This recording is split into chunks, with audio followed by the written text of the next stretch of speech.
Salut à tous, j'espère que vous allez bien. Aujourd'hui, on va faire une petite recette sympa. On va faire du granola salé. Alors, on connaît tous le granola sucré qu'on rajoute sur nos yaourts ou on mange au petit déjeuner. Ça, c'est un granola salé. Il va vous servir, par exemple, à rajouter sur des salades pour amener un petit peu de croquant. À remplacer les croûtons de la soupe ou même à le manger comme ça pour l'apéro, pourquoi pas. Donc pour ce granola, il vous faut 150 g de flocons d'avoine, 60 g d'huile d'olive, 60 g d'amandes. Moi ici je vais utiliser les amandes effilées, c'est juste parce que j'ai pas d'amandes émondées. Vous pouvez utiliser les amandes que vous avez à la maison. De toute façon, ça va être la même chose. J'ai ici 60 g de noisettes que je voulais hacher grossièrement, mais malheureusement, je me suis trompée dans le programme du robot et ça m'a haché les noisettes comme ça, trop fin. Donc, c'est mieux de les hacher grossièrement, comme ça on a des petits morceaux de noisettes. J'ai ici 40 g de graines de courge. J'ai ici 30 g de graines de tournesol. J'ai 20 g de graines de sésame. Vous pouvez choisir les graines de sésame que vous aimez. Les noires, les blanches, les dorées. Moi ici c'est les dorées. J'ai ici un blanc d'œuf. Une cuillère à café de miel. Et les épices, j'ai une cuillère à café de sel. Plutôt un quart de cuillère à café de curry. Une demi-cuillère à café de paprika, un petit peu de poivre et une demi-cuillère à café d'origan. C'est tout ce qu'il nous faut. On commence maintenant notre recette. Alors pour commencer notre recette, commencez par préchauffer votre four à 170 degrés. Ici vous avez la chaleur tournante. C'est mieux de mettre la chaleur tournante à 170 degrés, comme ça la cuisson elle est uniforme. On va commencer par prendre... Alors, je vous ai dit que ici les noisettes, il faut les concasser grossièrement. Je mets mes noisettes. Les amandes, si vous n'utilisez pas les amandes effilées, vous utilisez les amandes émondées, vous devez les hacher grossièrement aussi comme les noisettes. Donc, on rajoute les amandes aussi, les graines de sésame, les graines de courge, les graines de tournesol.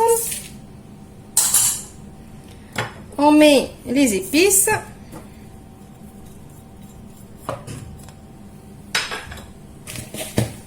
On mélange un petit peu. Je rajoute maintenant mes flocons d'avoine.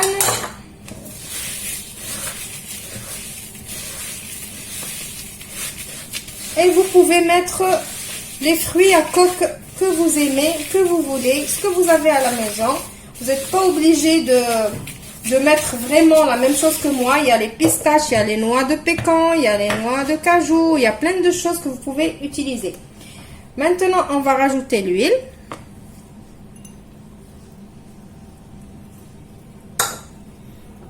La cuillère de miel.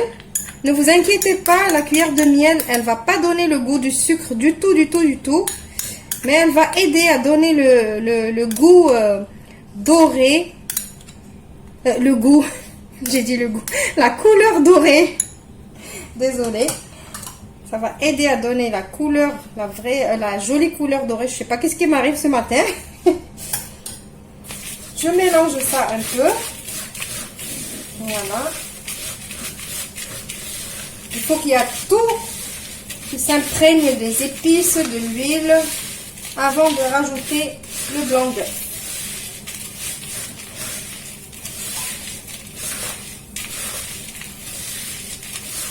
Voilà. Maintenant, je vais rajouter mon blanc d'œuf. Et on va mélanger.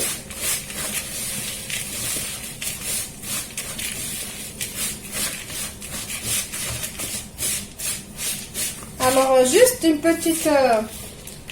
pas une petite précision, une autre version, on va dire.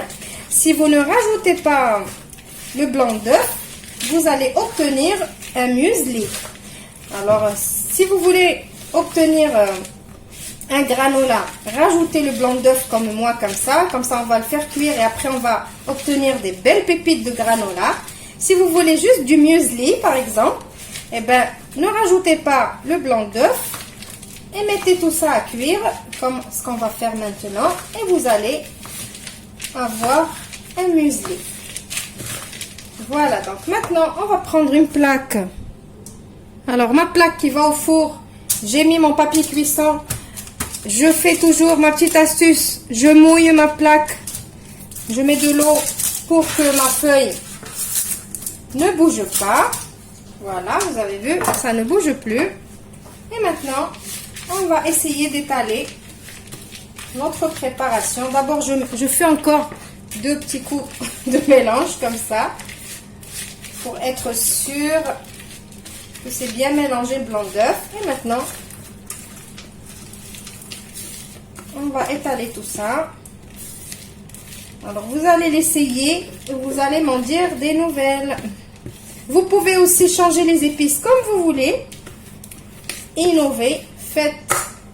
Moi, je vous donne toujours, comme je vous dis toujours, je vous donne les idées et vous pouvez les adapter à votre goût. Donc, maintenant, on va étaler. On va essayer d'étaler tout ça. Alors, pour obtenir de belles pépites de granola, on essaie de ne pas mélanger en cours de cuisson. On ne mélange pas. Voilà, alors vous étalez bien comme il faut.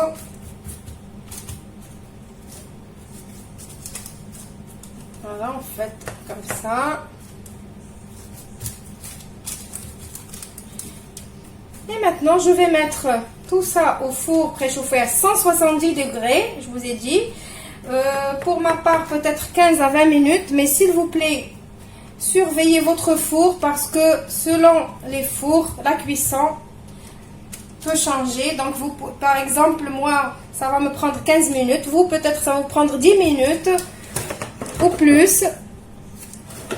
Donc, surveillez, comme ça, vous ne me dites pas que ça a brûlé au bout de 20 minutes ou quoi. Non, il ne faut pas vraiment se fier au temps de cuisson que je vous donne moi.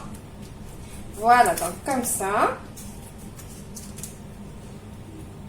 Et c'est tout. Après, on va le sortir. Et ce qui est bien dans ce granola, c'est que vous pouvez le conserver pendant 2 à 3 semaines dans un bocal hermétique. Vous en servez. Voilà, mon four, il est déjà chaud. Voilà, donc je vous retrouve juste après la sortie du four. Voilà mon granola, je l'ai sorti du four. Mais maintenant, qu'est-ce qu'on va faire? On va attendre qu'il refroidisse complètement pour pouvoir faire des pépites, pour pouvoir le couper, on va dire. Je ne sais pas comment vous dire. Mais bon, là, il ne faut pas le toucher, il faut le laisser refroidir. Là, si on le touche maintenant, il va tout s'émietter, ça va nous faire comme un muesli. Alors, nous, on veut un granola, bien évidemment. Donc, je le laisse comme ça refroidir et je vous retrouve juste après pour le résultat final.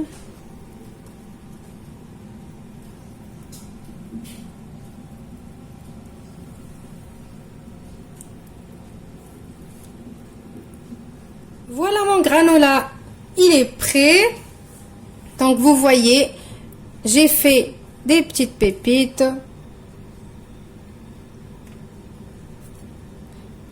La taille que vous voulez. Je vais vous montrer d'ailleurs comment j'ai procédé. Donc voilà, la plaque, elle est sortie du four comme ça. Je l'ai laissé refroidir et après, vous venez et vous prenez comme ça. Et voilà, ça se détache. Des petites pépites, des grosses pépites, comme vous voulez. Vous pouvez les couper. Voilà.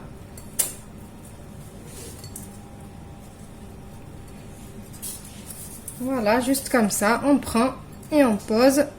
Et je ne vous raconte pas le goût, comme il est très bon. Voilà, comme ça vous voyez bien le résultat, comment il est.